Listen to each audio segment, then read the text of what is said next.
Kabanata 1501. Naayos na ang lahat. 2 oras ang meeting. Kung hindi, nakauwi ako ng mas maaga. Ipinaliwanag ni Benjamin kay Arisa ang sitwasyon.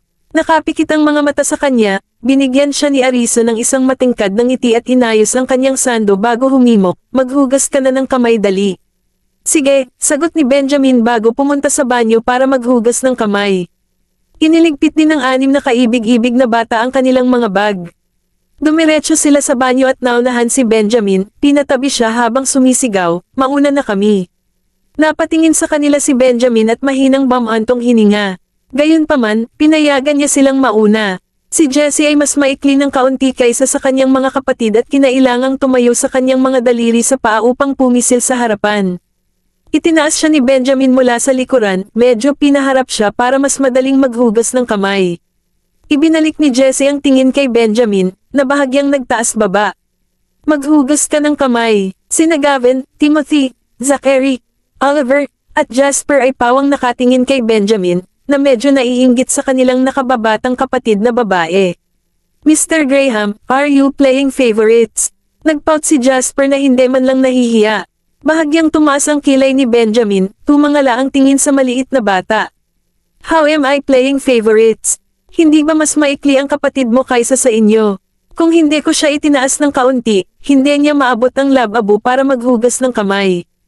Kahit na makapaghugas siya ng kamay, malamang na tumalsik ang tubig sa kanyang sarili.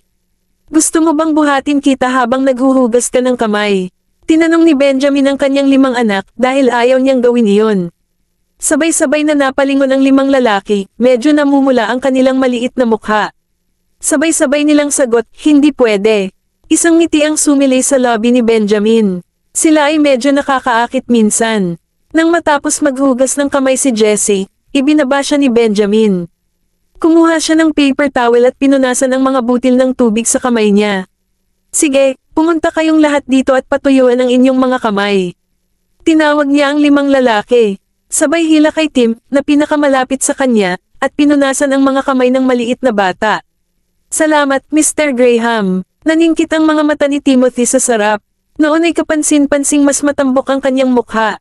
Kasabay ng kanyang malusog na kutis, hindi na siya katulad ng mahinang batang lalaki mula sa Rutesea Village. Sa halip, siya ay masayahin at prangka. Sumulyap si Benjamin sa kanya at tinukso, mas matutuwa pa ako kung daddy ang tawag mo sa akin. Humingi ng tawad sa kanya si Timothy, pagkatapos ay sinulyapan ang kanyang mga kapatid. Mahinang paliwanag niya, I have to stand with them. Kung hindi kanila tinawag na daddy, hindi rin ako. Pinisil ni Benjamin ang kanyang ilong bago sumenyas ang kanyang panganay na anak na si Gavin. Daddy ang tawag sa akin ng pinakamatanda sa inyong lahat. Hindi ba dapat lahat kayo ay sumunod at ganoon din ang gagawin? Kailan ko ba talaga makukuha ang kanilang pagkilala? Iba yan. Si Gavin ay kasama mo na mula pa noong bata pa siya. Pero hindi kami ganoon kapamilyar sa iyo. Tsaka, hindi ba minsan Mr. Graham din ang tawag ni Gavin sa iyo? It shows you're not doing well enough. Sumagot si Zachary na may namumunong presensya, na sinusuri si Benjamin ng may kritikal na mata. Napaawang ang sulok ng bibig ni Benjamin. Hindi ba kami ganoon kapamilyar sa isa't isa? Hinailan niya si Zachary at pinunasan ang mga patak ng tubig sa mga kamay ng batang lalaki. Kailan tayo maituturing na pamilyar? Sinulyapan siya ni Zachary, nahati ang mukha nito na parang tusong sorrow. Hindi bababa sa ilang taon mamaya. Baka sa mukha ni Benjamin ang pagkagalit. Ilang taon, noon pa lang, daddy na ang tawag sa akin ng baby sa tiyan ni Arisa. Sa ilang taon, tatawagan na akong daddy ng baby sa tiyan ng mommy mo. Hindi naman iyon ang mangyayari. Kontra ulit ni Zachary. Sa oras na iyon, tuturuan natin silang tawagin siyang Mr. Graham. Bahagya siyang pinitik ni Benjamin sa noo bago pinunasan ang mga kamay ni Gavin, Jasper, at Oliver. Sa matigas na boses, sinabi niya, sige, labas na lahat. Salamat, Mr. Graham. Sina Oliver at Jasper, parehong nakangisi mula tenga hanggang tenga, ay sinadyang sumigaw ng Mr. Graham ng napakalakas bago sila tumakbo palabas. Goodbye, Mr. Graham, sigaw din ni Jessie. Pagkatapos, sinundan niya ang kanyang mga kapatid at tumakbo palabas. Giggling, sina Timothy, Gavin, at Zachary ay sadyang sumigaw, bilasan mo, Mr. Graham. Pinagmasdan ni Benjamin ang 6 na bata na tumatakbo palabas, nanginginig ang kanyang ulo habang nakangiti. Inasikaso niya ang ilang agarang negosyo bago siya naghugas ng kamay at lumabas ng banyo. Kabanata 1502.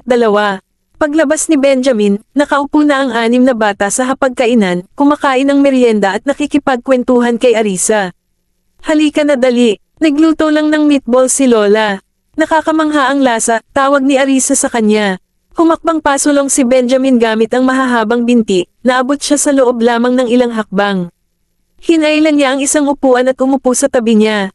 Kinuha na ni Arisa ang tinidor niya at inalok siya ng meatball, dinala sa lobby niya.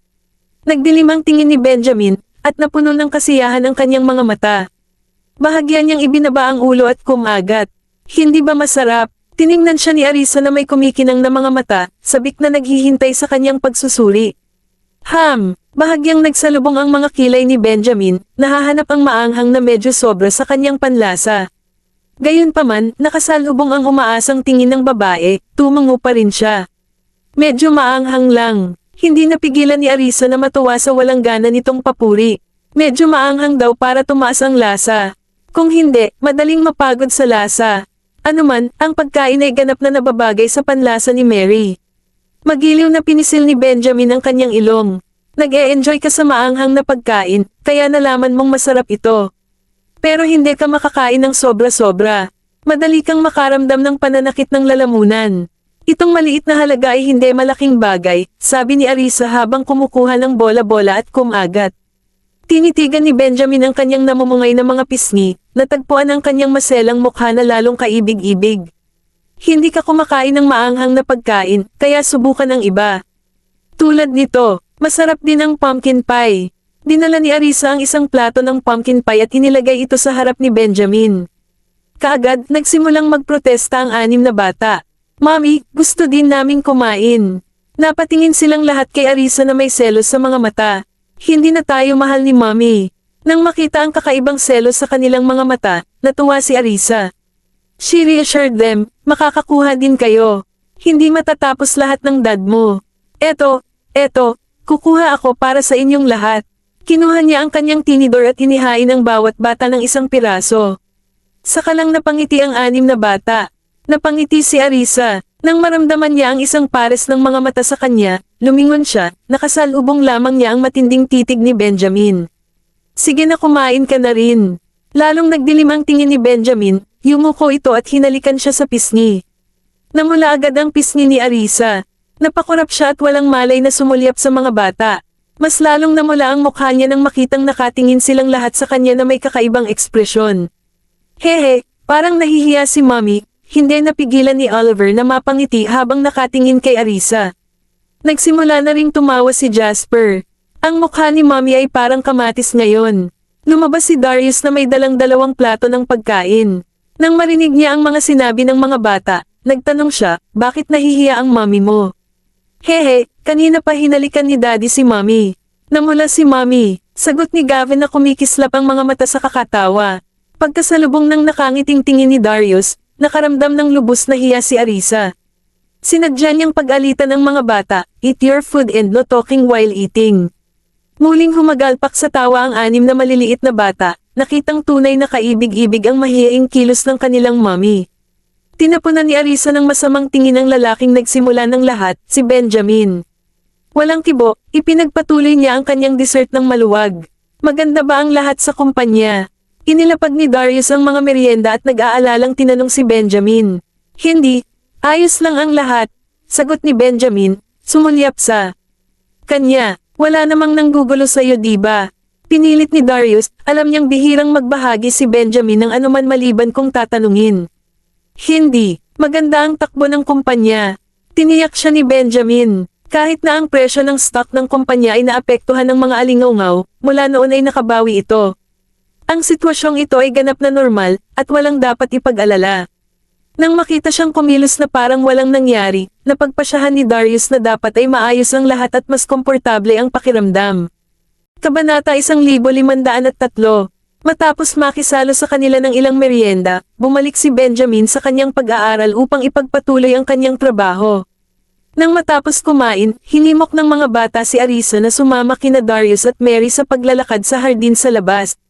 Mommy, you shouldn't stay in the house all the time. You should go out and take stroll in the garden. It will lift your spirits. And when you're in a good mood, your health will better. Si Zachary, acting maturely, ay taos-pusong nagpayo kay Arisa. Nilalamig ka ba, Mommy? Inayos ni Gavin ang kumot sa legs ni Arisa. Nang makita ang pag-aalala ng mga bata sa kanya, nakaramdam si Arisa ng kaligayahan. Nakangiting sumagot siya, hindi ako nilalamig. Kapag wala tayo sa bahay sa umaga, Mommy, maaari mong hilingin kay Lolo o Edwin na ihatid ka sa labas upang magsaya sa araw. Hinikayat din siya ni Oliver na gumugol ng mas maraming oras sa labas at lumanghap ng sariwang hangin, dahil ito ay magiging kapaki-pakinabang sa kanyang kalusugan. I know, and I do go out for walks. Hinahatid din ako ng daddy mo kapag nasa bahay siya. Pinapanatag ni Arisa ang mga bata para hindi sila mag-alala sa kanya.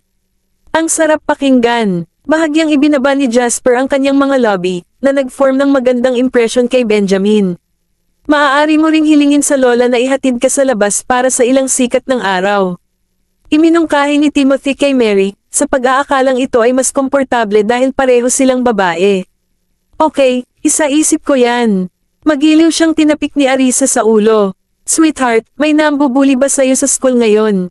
Umiling si Timothy, kumikinang ang mga mata at kumikislap sa tuwa. Hindi, maraming bata ang nagkagusto sa amin. Napakabait din ng mga guro sa amin. Pinuri pa ng isa si Jasper. Magaling iyan. Tumango si Arisa. Gayunpaman, pinaalalahanan niya ang 6 na bata, kung may nang-aapi sa inyo, panindigan ninyo ang inyong sarili. Pero huwag kayong masaktan. Kung hindi ninyo ito kakayanin, sabihin sa inyong guro, sa akin, sa aming pamilya, o sa mga bodyguard. Ano man ang mga paghihirap na inyong kinakaharap, dapat ninyong protektahan ang inyong mga sarili. Naiintindihan. Understood, Mommy. Aalagaan namin ng mabuti ang sarili namin. Lahat ng 6 na bata ay tumango at naalala ang kanyang mga sinabi. Kahit na may kasalanan ng ibang tao, hindi tayo makakaganti ng sobra-sobra. Sapat na ang pagtuturo sa kanila ng leksyon, muling idiniin ni Arisa, na nag-aalalang hindi nila alam kung saan sila kukuha ng linya. Nagpalitan ng tingin si Zachary sa kanyang mga kapatid, pagkatapos ay bumaling kay Arisa at nagtanong, Mommy, is that chubby boy seriously hurt? Nang harapin nila ang chubby boy, ang kanilang intensyon ay ipahiya lamang ito, hindi para magdulot ng malubhang pinsala. Hindi, nakalabas na siya sa ospital. Si Arisa ay nasa ospital kahapon at alam ang mga detalye. Nagkaroon lang ng minor injuries ang bata na hindi magkakaroon ng pangmatagalang epekto. Now ang Beatrice's personality, kung naging seryoso ito, hindi na niya ito iuwi. Pero hindi siya pumasok ngayon sa paaralan. Napatingin si Jessie sa kanya. Tiningnan ni Arisa ang mga bata at inaliw ang mga ito, baka hindi pa ganap na naghihilom ang mga sugat niya. Hindi pa ganoon kabilas maghihilom. Pagkatapos ng ilang araw ng paggaling, babalik siya sa paaralan. Hindi ba dapat lumipat sila ng ibang school? Kumunat ang noo ni Jasper. Ang lahat ng mga bata na tumambay sa chubby boy ay lumipat sa ibang paaralan. Paano siya nagkaroon ng lakas ng loob na manatili? Napatingin si Arisa kay Jasper. Nakita mo ba ang ibang mga bata ngayon? Oo, pero dinala sila ng mga magulang nila para lumipat sa ibang paaralan. Alam ni Gavin kay Arisa. Mommy, itutuloy po ba ang chubby boy na yan sa school? Natin. Malalaman mo ang sagot sa loob ng ilang araw, sagot ni Arisa na hindi alam ang desisyon ng pamilya Lord. Mas mainam kung ilipat nila ang kanilang anak sa ibang paaralan. Ayaw niyang mag-aral ang kanyang mga anak sa parehong paaralan ng kanilang anak. Paano kung hindi siya lumipat ng school? I really like the other kids. Napabuntong hininga si Jasper, medyo nag-aalinlangan sa pag-iisip na lumipat sila sa halip. Tumawa ng mahina si Arisa. Don't worry, you don't have to transfer to another school. Ipagpatuloy mo lang ang pag-aaral doon. Ang pamilyang Graham ang pinakamalaking mamumuhunan sa paaralan, kaya hindi na nila kailangang lumipat sa ibang paaralan. Kabanata 1504. That's a relief. Kung hindi, mami-miss ko talaga si Mr. William, sabi ni Jasper na may malawak na ngiti. Mahal na mahal niya tayo. Kung lilipat kami ng ibang school, siguradong magagalit siya. Napangiti si Arisa, masasabi niyang maganda ang lagay niya sa paaralan. Kung tungkol sa ilang mga estudyante na lumipat sa ibang paaralan, hindi siya naabala. Sa mas kaunting mga manggugulo sa paligid, ang paaralan ay magiging mas mapayapa. Ayaw din nilang makipaghiwalay sa iyo.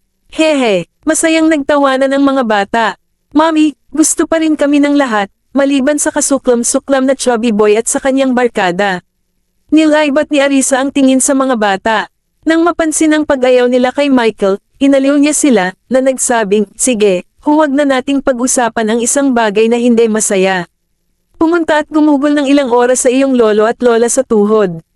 Si Darius ay abala sa paghahanda sa pangingisda. Si Mary ay abala sa pagkain, tinitiyak na makakakain sila anumang oras sa hardin, na hindi maaaring manatiling walang ginagawa kahit isang sandali.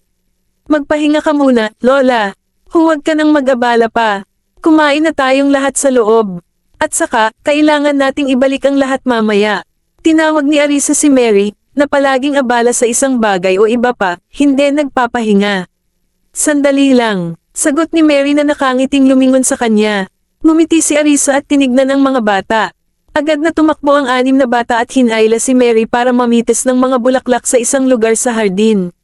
Bilis, punta tayo dyan, Lola. Matutuwa si Mommy. Pumitas tayo ng ilang bulaklak para sa kanya para gamaan ang loob niya. Palibhasa'y natalo sa kanilang paghatak, walang ibang nagawa si Mary kundi samahan sila. Dahan-dahan. Isa, maupo ka muna saglit. Hindi napigilan ni Mary na lumingon at may pag-aalalang sabihin kay Arisa. Nagtaas ng kamay si Arisa at kumaway sa kanya, nakangiting sagot nito, go ahead with them, Lolo. I'll sit here and wait for you all. Nang pumunta si Mary at ang 6 na bata sa ibang bahagi ng hardin, manonyebra ni Arisa ang kanyang wheelchair sa gilid ni Darius. Hayaan mo akong subukan ito, Dad.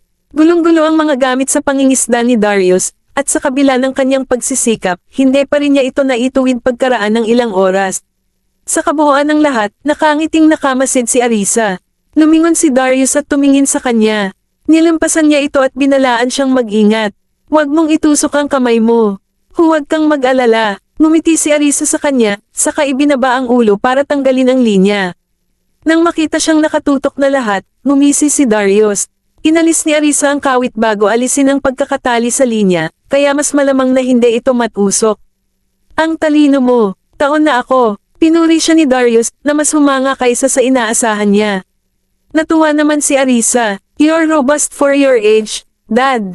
Maraming tao ang hindi man lang may kumpara sa iyo, okay. Haha, natuwa si Darius sa papuri. Makakahuli pa ng mga magnanakaw ang matandang Mr. Graham na walang kamay. Hawak ang pen, hinukay niya kanina. Narinig ni Edwin ang kanilang pag-uusap at nagsimulang sabihin kay Arisa ang tungkol sa maluwalhating gawa ni Darius. Kailan iyon? Curious na tanong ni Arisa. Noong isang araw lang, namataan ni matandang Mr. Graham ang isang magnanakaw na nangungupit ng pitaka sa kalye. Kaagad, sumugod siya at pinasuko ang salarin, pagkukwento ni Edwin. Narinig niya ito mula kay William at parehong nabigla at humanga. Iyan ay isang maliit na bagay, hindi karapat-dapat na banggitin. Inilibot ni Darius ang kanyang mga mata kay Edwin nang walang anumang pahiwatig ng galit. Mabuti na lang, Dad, pero kailangan mong mag-ingat sa paghuhuli ng mga magnanakaw. Hayaan mo ang mga nakababata sa mga ganyang bagay. Mag-ingat ka na huwag masaktan ang iyong sarili, malumanay na payo ni Arisa, hindi nangangahas na banggitin ang kanyang edad. Never. I usually keep myself fit. When I saw the theft, all thoughts left my mind, and I was focused on catching the culprit. Humalaklak si Darius, nag-aalalang sermonan siya ni Arisa. Nang makita siya, natuwa si Arisa. Mabuti na lang at walang kutsilyo ang salarin. Naiisip mo ba kung gaano ito kadelikado kung hindi? Sa ganoong bagay, old Mr. Graham, dapat mong pakinggan si Mrs. Graham. Hayaan mo ang mga kabataan. Kung tutusin, utusan mo lang ang mga bodyguard na hulihin siya. Gayunpaman, pinilit mong gawin ito sa iyong sarili, hindi napigilan ni Edwin si Darius. Kung may kutsilyo ang lalaking iyon, siguradong nabali ko na ang kamay niya. Deklara ni Darius, bumangon ang kanyang espiritu, at gumawa siya ng chopping motion sa hangin. Napangiti sina Arisa at Edwin sa pagmamalaki ng lalaki. Kabanata 1505. Hayaan mo akong bahala dito, Mrs. Graham. Napansin ni Edwin na kinakalas ni Arisa ang gusot na linya at humakbang siya para tumulong. Malapit na akong matapos, pagtanggi ni Arisa, na magaling na ituwid ang linya. Kinabit pa niya ang kawit. Maglalagay ako ng pain. Mabilis na kinuha ni Edwin ang maliit na balde sa tabi niya at naglabas ng uod sa loob. Nanlaki ang mga mata ni Arisa nang makita ang uod. Saan mo nakuha to, Edwin? Nabili mo ba? Nahukay ko lang yan sa pinagtagpi-tagping gulay dyan, Mrs. Graham. Hindi mo na mabibili sa palengke, paliwanag ni Edwin sabay tawa. Gusto ng matandang Mr. Graham na mangisda, tama ba? Iniisip ko kung mas mabilis siyang makahuli ng isda gamit ang ibang pain, kaya naghukay ako.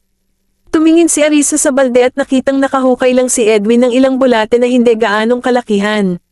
Nakangiting tumingin si Darius kay Edwin at tumawa, "You're harming the environment, fishing skills has nothing to do with the pain. I enjoy taking my time. It's more interesting that way." Sinulyapan siya ni Edwin at tumawa. Kaunti lang ang hinuhukay ko paminsan-minsan. Dinidiligan ko sila araw-araw, kaya dumami ng husto. Nakaturo kay Edwin, tumango si Darius. Sa susunod na maghukay ka, isama mo ako. Mas masaya na ako mismo ang gumawa ng mga ganyan.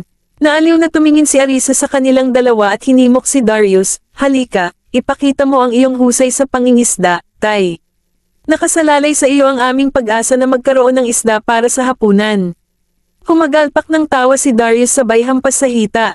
"Huwag kang mag-alala. I promise to catch you the biggest fish. Is one enough?" Mapaglarong tiningnan siya ni Arisa. "Tama na. 11 o 12 lang kaming naghahapunan. Kung maliit lang, 2. Ang mga isda sa lawa ay pinalaki sa loob ng ilang taon, at lahat sila ay malalaki. Kahit anong isda ang mahuli nila, hindi ito masyadong maliit." Natawa si Darius kay Edwin. Mabilis niyang ibinaba ang kanyang pamangwit, at sa isang iglap, ang kawit ay inihagis sa gitna ng lawa. "Maghanda ka na lang sa paghuli ng isda. Nakapaghanda ka na ba ng balde, Edwin?" Tiningnan niya ang dalawa bago itanong kay Edwin ang tanong na iyon. Amused, Edwin teased, "Di ba narito ang balde? Matagal na naming hinihintay ang isda mo at marami kaming balde. Kung madaming isda ang mahuli mo, maaari mong ipadala sa bahay ng mga dati mong kaibigan." Tuwang-tuwang sumang-ayon si Darius, "Oo naman. Padadalhan ko sila ng ilang isda para mabusog ang kanilang pagnanasa. Isa, huwag mong sabihin kay Benjamin ang tungkol dito, baka magalit siya sa akin." Tumingin sa kanya si Arisa na may kasamang amusement at tiniyak siya, hindi niya gagawin. Inosenteng tiningnan siya ni Darius. "Kung magagalit siya, kailangan mo akong protektahan." "Okay." Tumango si Arisa, kasama siya habang nangingisda. Hindi nagtagal, bumalik ang mga bata kasama si Mary, bawat isa ay may hawak na ilang bagong pinulot na bulaklak sa kanilang mga kamay. Inabot nilang lahat ang bulaklak kay Arisa. "Para sa iyo ito, Mommy." "Salamat, sweethearts." Tuwang-tuwa si Arisa. Hawak ang mga bulaklak, ibinaba niya ang kanyang ulo at nilalanghap ang kaaya-ayang halimuyak nito. "Isa, itabi ko sila para sa'yo, at isasama natin sila mamaya." Napansin ni Mary na nahihirapan siya sa isang malaking bouquet at humakbang siya para kunin ito. "Mamaya, dadalhin ko sila sa kwarto at ilalagay sa isang florera." Napagpasyahan na ni Arisa na ang taus-pusong regalo ng mga bata ay dapat ilagay sa pinakatanyag na lugar. Oo naman. Lumapit si Mary at inilagay ito sa isang sulok ng mesa. "Manood muna tayo ng isda ni Old Mr. Graham. Bakit hindi ka pa nakakahuli ng isda, Lolo? Kung ako yon, siguradong mas marami pa ko." Tumingin si Jasper sa walang laman na balde, umiling-iling habang nagyayabang. Kumunat ang noo ni Darius. Kasi lahat kayo ay sumusobra sa pagkain ng isda kaya wala ni isa sa kanila ang nangangagat ngayon. "Sige, kung kaya mo, magdala ka sa kanya ng gamit pang isda, Edwin. Hayaan mo siyang mangisda. Gusto kong makita kung gaano karaming isda ang mahuhuli niya." Humagalpak ng tawa sina Arisa, Edwin, at Mary. Nakatayo sa gilid, napahadjajak din sina Gavin at Timothy nang makitang tinutokso ni Jasper ang kanilang lolo. Hindi naman talaga galit si Darius. Ito ay isang bagay lamang ng pagmamataas. "Naniniwala akong siguradong mahuhuli ng isda si Lolo. Tigilan mo na ang pagmamayabang, Jasper. Kailan ka pa nakahuli ng isda?" Sinapak ni Oliver si Jasper at tumayo para kay Darius. Kabanata 1506. Ang mga salita ni Oliver ay agad na nagpasigla sa diwa ni Darius, at tumugon siya ng isang mapagpalayang ngiti. "Mas kilala ako ni Oliver kaysa kanino." Ngumiti ng malawak si Oliver, nanliit ang mga mata. Yumuko siya sa gilid at pinagmasdan ang kanyang lolo na nangingisda. Ang ginagawa mo lang ay mga taong mambola. Umirap si Jasper, sa kabila ng pagiging pinakamalaking bootlicker. Hindi ka ba nahihiya, Jasper? Ikaw ang kadalasang mahilig gumawa niyan. Si Oliver ay walang katulad mo. Sumagot si Jessie, na nagbabalik. Mapaglarong tinusok siya ni Jasper sa noo. How dare you criticize me? I think you're the one who loves to do that the most. Hindi na kita pinaglalaruan. Lagi mo na lang akong binabatukan. Tumakbo si Jessie sa gilid ni Arisa. Nagtago siya sa mga bisig ng kanyang ina at inilabas pa ang kanyang dila kay Jasper, na ikinagalit nito. Hindi mapigilan ni Arisa ang mapangiti habang marahang hinihimas ang buhok ng anak. Kailan pa kita sinaktan, hibla ka? Ipinatong ni Jasper ang kanyang mga kamay sa kanyang balakang, tinitigan si Jessie na namumungay ang mga pisngi. Kanina lang, tinusok mo yung noo ko kaya masakit. Tignan mo mami, namumula ba? Reklamo ni Jessie kay Arisa. Tinagilid pa ang ulo niya para siyasatin ni Arisa ang kanyang noo. Nakikipaglaro, pinagmasdan ito ni Arisa at nakikiramay, oo, pula. Masakit ba? Oo, tumango si Jessie. Kumikilos na nakakaawa sa paraang nakakaakit sa puso ng isang tao. Ihihipan ko ito, at ang sakit ay mawawala. Yumuko si Arisa at hinaypan ang kanyang noo. Ang mga mata ni Jessie ay kumikinang sa tuwa, at siya ay nagpakawala ng isang masayang hajijek. Iginala ni Jasper ang kanyang mga mata sa kanyang maselang kapatid na babae, Ulong, ang ginagawa mo ay nagpapakyot. Hindi napigilan ni Darius, Edwin, at Mary na mapangiti habang pinagmamasdan ang pagtatalo ng magkapatid. Paano kung gawin mo rin? Napatingin si Zachary kay Jasper.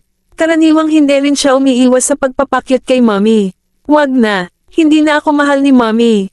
Pagmamaktol ni Jasper, napalingon siya. Nang marinig ang kanyang reklamo, napunit si Arisa sa pagitan ng amusement at exasperation. Kailan nangyari iyon? Biglang nabihag si Jasper sa isang bagay at tumakbo sa gilid, napabulalas, wow! Nataranta ang lahat at napalingon sa kanya. Hindi napigilan ng ibang mga bata ang kanilang kuryosidad at isa-isang nasagasaan. Anong tinitingin-tingin mo? Nilaibat ni Gavin ang paligid. Pagkatapos, tumingin siya kay Jasper, ngunit wala siyang nakitang kakaiba. Si Jasper ay nagsuot ng isang misteryosong ngiti, at ang kanyang mga mata ay kumikislap ng malikot na may mapanlinlang na kislap. Napatingin din sa kanya si Timothy. May nakita ka bang interesante? Hehe, pilyong humadjajak si Jasper, na ikinagulat ng lahat. Anong nakita mo, Jasper? Halika, sabihin mo sa akin. Udyok ni Jessie, hindi napigilan ang pag-usisa. Hindi ko sinasabi sa iyo. Tinakbuhan mo lang ako, tumango si Jasper. Nagpout si Jessie, nakaramdam ng hinanakit. Kung gayon, pupunta ako at sasabihin kay Mommy na hindi mo ako sinaktan. Nang marinig iyon, hindi napigilan ng mga matatanda ang tumawa. Sinaman siya ng tingin ni Jasper. It's too late, sinabi mo lang na hindi mo na ako paglalaruan. So, bakit ka pumunta? Tinitigan siya ni Jessie, nangingilid ang mga luha. Parang bata, saway ni Zachary kay Jasper. Kung naiinis ka at pinaiyak mo siya, mas mabuting isipin mo kung paano ayusin ito sa ibang pagkakataon. Anong kalokohan? Sinaway din ni Oliver si Jasper, alam niyang inaasar lang niya ang kapatid nila. Gavin at Timothy, gayunpaman, ay hindi pinagalitan Jasper. Sa halip, pumunta sila para aliwin si Jessie. Talagang hinangaan siya ng dalawa. Huwag ka nang malungkot Jessie. Banibiro ka, lang ni Jasper para katawaan, si Timothy, na mabait na kapatid, panatag ang loob niya. Tinapik-tapik ang likod niya. Talento niyang umaliw sa iba, at naglabas pa siya ng lollipop sa bulsa gamit ang isang kamay. Eto, para sa'yo ito. Wow, salamat Tim. Sa labas na kagalakan, masayang tinanggap ito ni Jessie at sumandal pa siya para bigyan ng halik si Timothy, dahilan para mapawi siya sa isang masayang ngiti. Meron din ako. Inalok ni Gavin ang kanyang candy sa kanya, dahil ang makitang masaya ang kanyang kapatid ay mas mahalaga kaysa sa anumang bagay.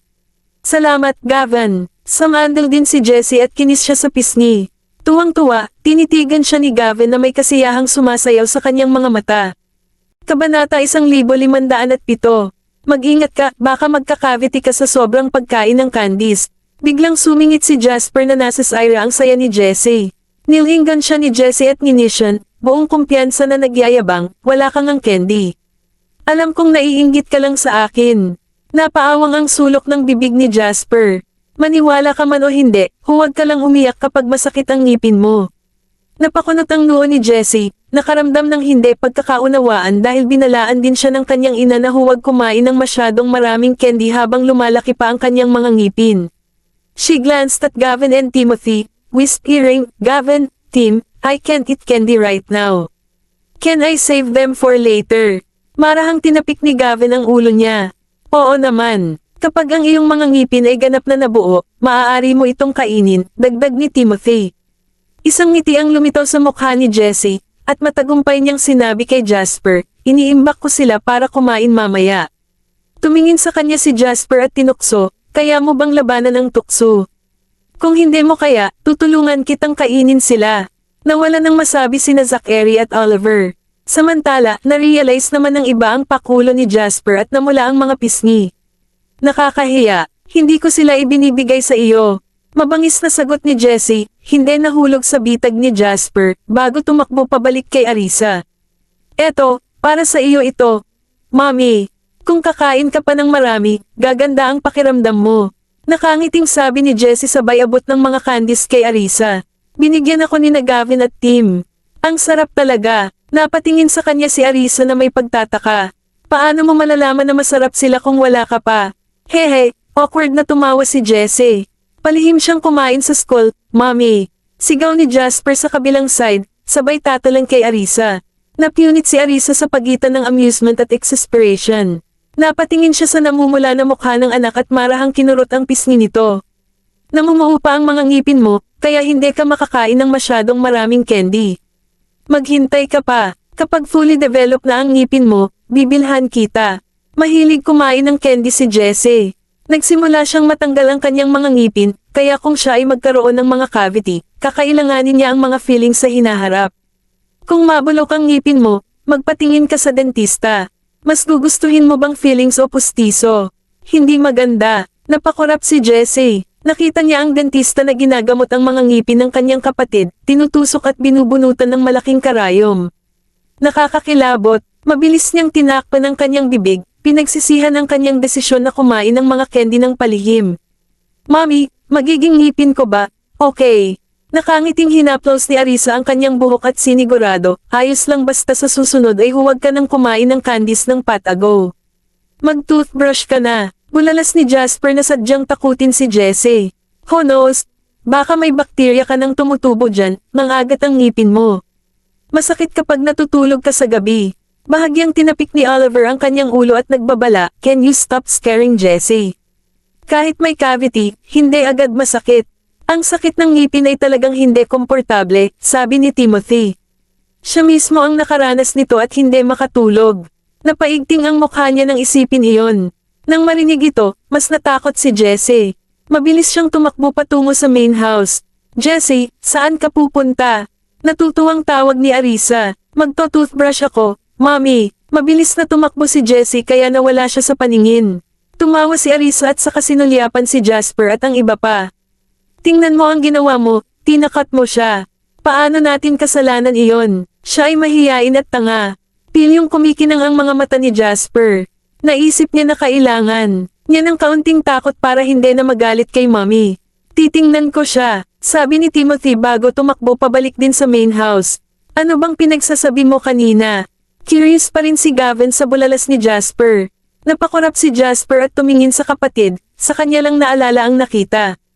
"Nako, muntik ko nang makalimutan." Mabilis siyang umikot para tingnan, masyado siyang abala sa pakikipag-usap tungkol sa kapatid niya. Kabanata 1508. Natapos na ni Jasper na linisin ang flower bed, at biglang may lumitaw na mga patch ng puting mushroom mula sa loob ng mga palumpong. "Tingnan mo," masayang tawag ni Jasper, sinenyasan ng iba. "Ang iyong paningin ay talagang kahanga-hanga." Inayos ni Oliver ang kanyang salamin sa tungkin ng kanyang ilong. Kanina pa siya nakatayo doon pero hindi niya napansin ang kumpol ng magagandang kabute. Nanlaki ang mata ni Zachary at Gavin. Lumuhad si Gavin at nagtanong, "Ligtas bang kainin ang mga ito?" Siyempre, hindi napigilan ni Jasper na makaramdam ng labas na kagalakan na nagpapakita ng kanyang maliliit na mapuputing ngipin sa isang ngiti. "Ito ay mga anay mushroom." Buong kumpiyansa na pahayag ni Zachary, ang kanyang malinaw na mga mata ay nagbabadya ng pagkagulat.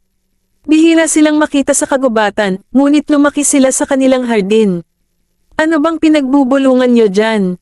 Halika dito dali, nakahuli ng isda ang lolo mo. Tawag ni Arisa sa mga bata. Nakuha ng isda ang pain ni Darius. Si Edwin at Mary ay nasa tabi ng pananabik, ang kanilang mga mata ay nakatuon sa mga isda na patuloy na nagpupumiglas at tumitilamsik sa lawa, sa takot na baka ito ay makatakas muli. May mga anay na kabute dito, Mommy. Tuwang-tuwa si Jasper, kumakaway at tinawag si Arisa na pumunta at tingnan. Mga anay mushroom. Bulalas ni Darius sa tuwa, napalingon sa paligid. Wala na siyang pakialam sa mga isda na nahuli niya lang. Gustong-gusto niyang kainin ang mga ito, at ibinalik din nila ang magagandang alaala ng kanyang kabataan. Nagliwanag din ang mga mata ni na Edwin at Mary sa kuryosidad, at pareho silang pumunta para tignan ang sarili nila. Ito talaga ay anay mushroom. Masayang sigaw ni Edwin kay Darius. Marami ba? Iniwan ang kanyang pangingisda, mabilis na tumakbo si Darius. Nasulyapan ni Arisa ang kanyang paggalaw sa harap ng kanyang mga mata. Pinagmasdan niya itong tumakbo palayo bago tumingin sa pamangwit na naiwan niya, nalibang at naiinis. Wala siyang pagpipilian kundi ang mag-reel sa pamalo sa kanyang sarili. Ang isda ay baluktot at malamang napagod sa paghihirap, kaya madali itong hilahin pataas. Mommy, tulungan kita. Nang makitang nag-iisa si Arisa sa fishing rod, mabilis na tumakbo si Gavin papunta sa kanya. Medyo mataba ang isda kaya nahihirapan si Arisa na hawakan ito kapag nagpupumiglas ito. Hawakan mo ang pamalo para sa akin, sweetheart. Huhuli ako ng isda. Inutusan ni Arisa si Gavin, hiniling sa kanya na hawakan ito ng matatag. Nakuha mo, Mommy. Niyakap ng mahigpit ni Gavin ang pamangwit, pinapanood ang paghuli ni Arisa ng isda. Gumalaw si Arisa sa linya, itinutok ang isda sa balde at inilagay sa loob bago tinanggal ang kawit sa bibig ng isda. Malakas pa rin ang pagigig ng isda sa balde, kaya't mabilis niyang tinakpan ng siwang, pidgel na pidgel ito sa pagtakas. Pareho silang nagulat. Nakakamangha ka, Mommy. Ngumisi si Gavin, naningkit ang mga mata. Mabuti na lang at napigilan mo, kung hindi ay nakawala na naman ito. Siguradong magsisisi si Lolo sa huli. Haha, wala nang pakialam ang lolo mo sa isda na ito. Biro ni Arisa. Kung hindi, hindi tatakbo si Darius para tingnan ang mga kabute. Mommy, ang gaganda talaga ng mga anay mushroom na nakita ni Jasper. I'll push you over. Ibinaba ni Gavin ang fishing rod at lumapit para itulak ang wheelchair. Sige, pupunta din ako para tingnan. Hindi na nakatiis si Arisa, dahil kung hindi lang siya naging abala sa panghuhuli ng isda ngayon ay nalampasan na niya. Si Darius, Edwin, Mary, Zachary, Oliver, at Jasper ay natipon sa paligid ng kumpol ng mga kabute, nanginginig sa pananabik. Lahat sila ay sabik na inilabas ang kanilang mga telepono at kumukuha ng mga larawan, ang kanilang kagalakan ay higit pa sa pagtuklas ng gintuat. Pilak, marami ba? Nang marinig ang boses ni Arisa, napalingon ang lahat at ibinahagi sa kanya ang kanilang mga natuklasan. Oo, at magaganda rin sila. Tingnan mo, si Darius ay labas na nasa sabik, na sinenyasan ng lahat na gumawa ng ilang puwang para makita ni Arisa. Ibinaling ni Arisa ang kanyang tingin at lubos na nasilaw sa nakita. Wow, ang dami naman. May mga kumpol ng mga ito, ang iba ay magkakalapit at ang iba ay nakakalat. Iba-iba ang laki ng mga ito, na sumasakop sa isang malaking patch ng damo. Sa likuran ng mayayabong na berdeng damo, ang mga kumpol ng mga puting mushroom ay namumukod tangi, na lumilitaw na napakaganda at masarap. Sa katunayan, sila ay masarap. Nang makita ang mga kabute, halos matikman ni Arisa ang matamis at malasang lasa na pumuputok sa kanyang bibig. Gusto mo bang magpa-picture sa kanila, Mommy? Kung hindi, pipiliin ko sila. Hindi na nakapagpigil si Jasper. Ito ay bihirang makahanap ng mga homegrown mushroom, at siya ay hindi kapani-pani walang nasa sabik. Tumawa si Arisa, oo. Mabilis niyang kinuha ang kanyang cellphone at kumuha ng ilang litrato. Kabanata 1509. Sige, kinuha ko na ang mga larawan. Huwag mag-atubiling piliin ang mga ito. Nakangiting sabi ni Arisa habang pumili ng maganda at ipinadala kay Benjamin. Nang marinig ang tunog ng notification, kinuha ni Benjamin ang kanyang device. Nang makitang galing kay Arisa ang mensahe, binuksan niya ito para tingnan. Arisa, Mr. Graham, gusto mo bang lumabas at mamites ng mga kabute? Mga kabute, nagtaas ng kilay si Benjamin at nag-zoom in sa litrato. Nakita niya ang isang patch ng sariwang puting anay mushroom. Galing ba ito sa sarili naming hardin? Ibinaba ni Benjamin ang kanyang laptop, tumayo, at lumabas ng study. Sakto namang nakita ko si Timothy na tumatakbo sa itaas. Tim, tawag ni Benjamin sa bata. Si Timothy, na nakatayo sa hagdan, ay lumingon kay Benjamin at tumawag sa isang malambot, matamis na boses, Mr. Graham. Napabuntong hininga si Benjamin sa pagwawasto sa paraan ng pagharap sa kanya ng anak. Di ba nasa garden ang mommy mo? Ano ang nagdala sa'yo dito? Magto-toothbrush si Jessie. Sasamahan ko siya. Itinuro ni Timothy ang itaas habang kausap niya si Benjamin. Bahagyang tumawa si Benjamin. Ang batang ito ay palaging nag-aalaga kay Arisa o Jessie.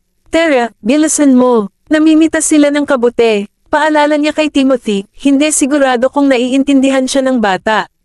Naningkit ang mga mata ni Timothy. Saan tayo manggagawa ng mushroom? Sa mismong likod bahay natin. Hindi mo ba nakita? Humalaklak si Benjamin. Hindi ba kagagaling lang nila sa labas? Bakit hindi nila ito aware? Napakurap si Timothy. Natuklasan ba nila ito noong bumalik kami kanina? Sasabihin ko kay Jessie ang tungkol dito ngayon. Siguradong magugustuhan ito ni Jessie. Nagmamadaling tumakbo si Timothy pabalik sa kanilang kwarto para sabihin kay Jessie. Matapos ang isang mabilis na sulyap, si Benjamin ay tumungo sa hardin. Sa lugar ni Arisa, nagsimula ng mamitis ng kabute sina Darius, Mary, Edwin, at ang mga bata. Mayroong ilang mga bagay na nakaimpake sa ilang mga basket. Kailangan nating mag-ingat, kung hindi, madali silang masira. Nako, itong isang ito ay nahati na naman. Nagtuturo si Jasper sa iba habang siya mismo ay humihila ng kabute sa kasamaang palad, nahulog ang takip ng kabute na kanyang hinahawakan, dahilan para mapasigaw siya sa frustration. Pinagtawanan siya ng lahat, nakangiting wika ni Oliver, hindi naman kasi natin i-display. Kakainin natin to, paano kung mag-crack open? Appearance matters, di ba?